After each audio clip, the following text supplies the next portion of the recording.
The Cleveland Browns in the 2018 NFL Draft had a unique opportunity to make a statement on who they really wanted to be as a franchise going forward.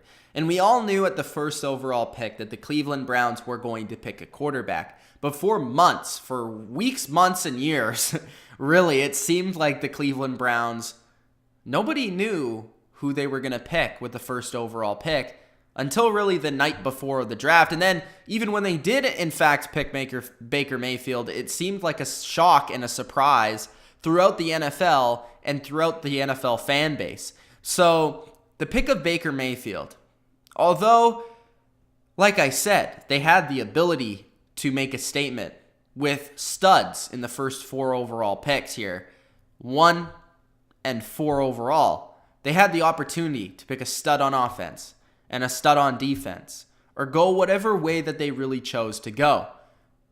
The draft was in the hand of the Cleveland Browns.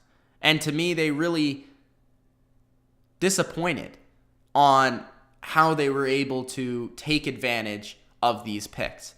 At first overall, they picked Baker Mayfield. And to me, there's a couple concerns about Baker Mayfield at first overall. Although I think Baker Mayfield will be a decent starting quarterback in the NFL, I felt like there were better quarterbacks on the board to pick. Personally, I liked Josh Allen and Josh Rosen more than Baker Mayfield in this draft, and I may have chosen one of those two guys over him at the first overall pick. But also, you have to think about what Baker Mayfield is as a first overall pick and a first-round pick in general. Only one quarterback that's been around the size of Baker Mayfield, 6'1" and under, that's been chosen in the first round, has actually been successful in the NFL. And that was Michael Vick.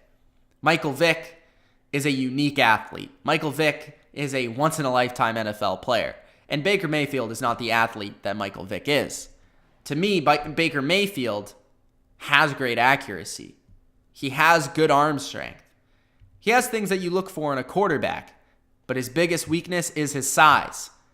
And to pick a 6'1" quarterback first overall is a bit concerning. And I know that a lot of people are going to point at a Russell Wilson. He's a unique athlete. This is a guy that is a great runner with the ball. He's just the unique awareness to move around the pocket and escape defenders. He is a unique athlete. He went to go play in the MLB with the Yankees this summer. Then you look at Drew Brees, who is an incredible tennis player as well as football player, and he has some of the best accuracy you've ever seen in NFL history, and his ability to put the ball on the money has been spectacular. But he's also been surrounded by Sean Payton, and Sean Payton's one of the best offensive coaches of all time, and his ability to put Drew Brees in that situation has allowed Drew Brees to get the best out of himself and to really find his Hall of Fame career. So you have Drew Brees, you have Russell Wilson as the two big examples of what Baker Mayfield could be at his peak. But to me, Baker Mayfield, I just don't know if he's ever going to be able to reach that on the Cleveland Browns.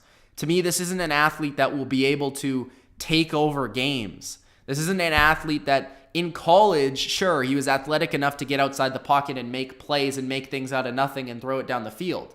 But in a 40-yard dash that's only 4.82, is he really going to be able to do that and get around the edge of NFL defensive ends and outside linebackers with 4.82 speed?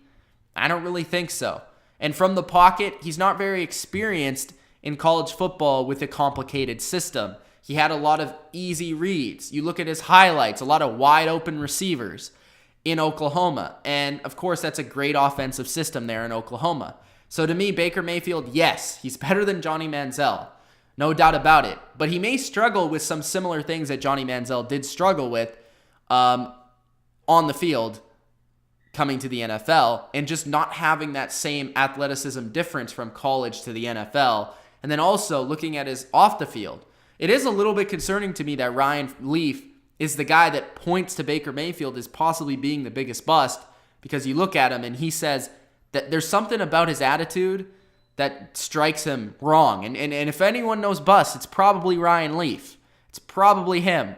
And Ryan Leaf, this is a guy that was one of the biggest busts of all time. Baker Mayfield, him in in his press conference even saying that he would just reject some teams straight up, not go to their meetings, not put in the time to learn their systems, like the Chargers, just straight up rejecting that and not having the time to do so. Yes, we knew you were going to go higher, maybe potentially than the Chargers, but really, is that a good look on him from a personality standpoint?